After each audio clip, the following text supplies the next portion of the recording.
but he very well knew what it was. And he was extremely negative to it. Oh, you're going to go to that.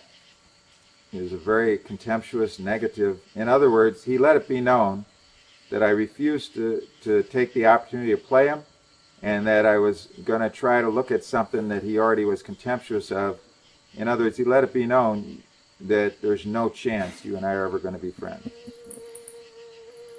So I passed that last test that night. So then I walked to the temple, and Rudradas walked down the hall to let me in when I knocked, and as soon as I saw him, I knew this is it. As soon as I saw him. Immediately I knew that was it. He gave a very rudimentary lecture, and frankly, 3/4 of what he said I had already come to through the speculative process, but 1/4 of what he said I did not, because I could not, because you can't reach certain truths, you have to hear them. Now, what's interesting about this is that I had actually seen the devotees down on State Street in Madison either in late December or early January previously, but I didn't know that they were Vaishnavas. I was under the misapprehension that they were Buddhists. I thought Buddhists, beating on drums and cymbals, I thought that might be part of Buddhism. I admired them. It was a cold day, but not that cold. And it was a dreary day with a type of very fine drizzle that was just annoying, but really you wouldn't get wet from. And the day was so dismal that nobody was out. And they were down on chanting.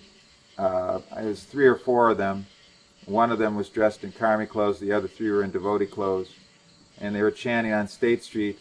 And I was on one side of State Street, which has cars on it on a normal day. But since this day was so dismal, there's hardly any cars even traveling on it. Nobody walking the sidewalks. It was a middle to late afternoon, and there was no action on State Street. And I leaned up against the parking meter on my one side, and I watched them for about 5 minutes. And what I mostly admired about them was that it took guts to do what they were doing. That's what I admired. It took guts. It took courage to go out. And I was already into the counterculture, and to me, this demonstration of counterculture took real courage, because this even went against the grain of the counterculture that was considered to be the one that everybody was doing, namely the hippie. So I liked it, I admired it, but I didn't approach them. I thought they were Buddhists, and I didn't know much about Buddhism. I just liked the fact that they had the courage, the guts to go out and do their drums and cymbals out on the street. So there probably was some tie between that first time I saw them and then my coming in contact with the poster. But that's how I originally came to Krishna consciousness. What was, you said the speech that Rudra gave, most of it you had come to by your own speculative method, but the quarter of it you couldn't. Do you remember what that quarter was? That's everything to do with the Krishna as the Supreme Personality of Godhead, things that you can't come to by the speculative process. So what happened after that first love feast in terms of your progression in your involvement with Krishna consciousness? Well, first of all, everybody left but me. And when Rudra was given the lecture, when he opened up for question and answers, I didn't ask any questions. Out of everybody that was there, everybody was sitting, but I elected to remain standing. And I had been a reporter, a sports reporter, and actually for a while sports editor of the campus newspaper, the Daily Cardinal.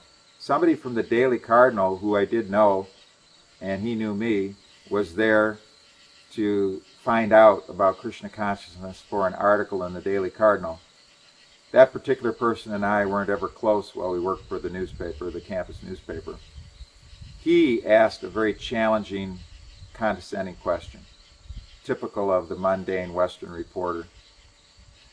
And Rudradas answered it in a way that was not completely tolerant, but it was tolerant enough, but he let it be known that that's the wrong approach.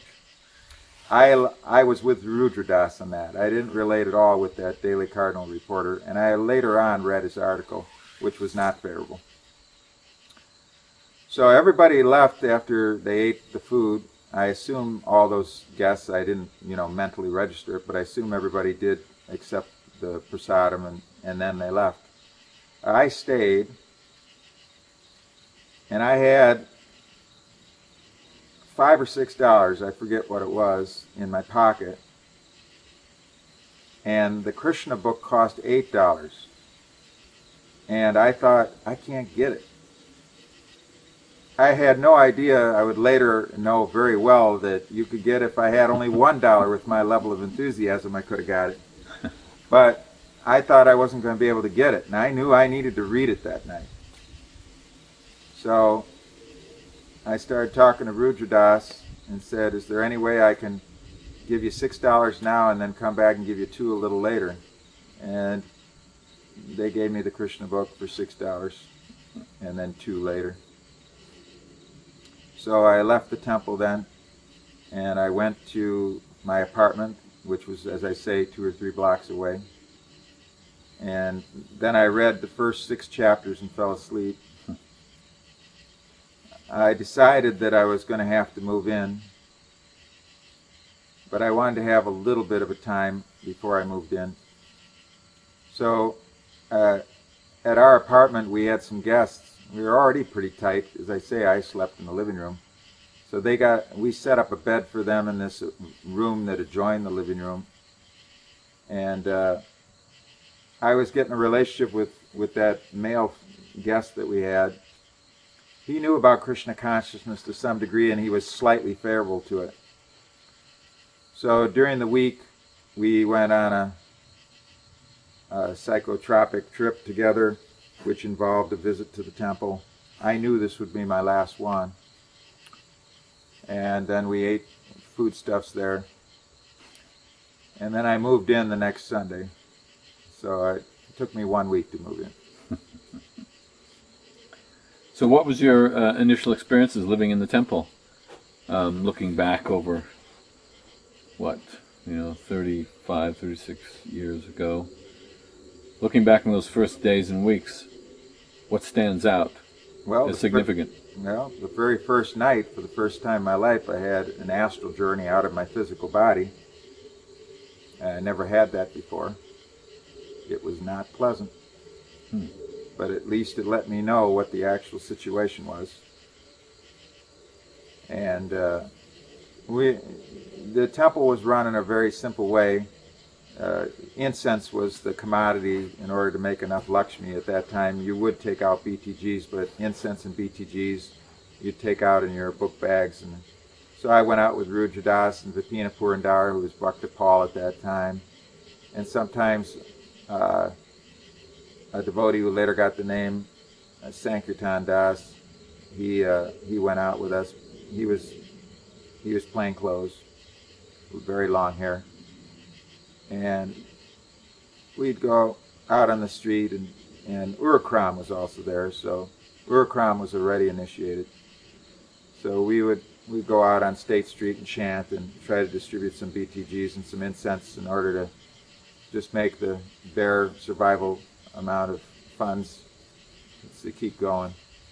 So everything was done very simply, but the orders came from the central authority in Detroit that all these temples were going to get wrapped up and consolidated into Detroit.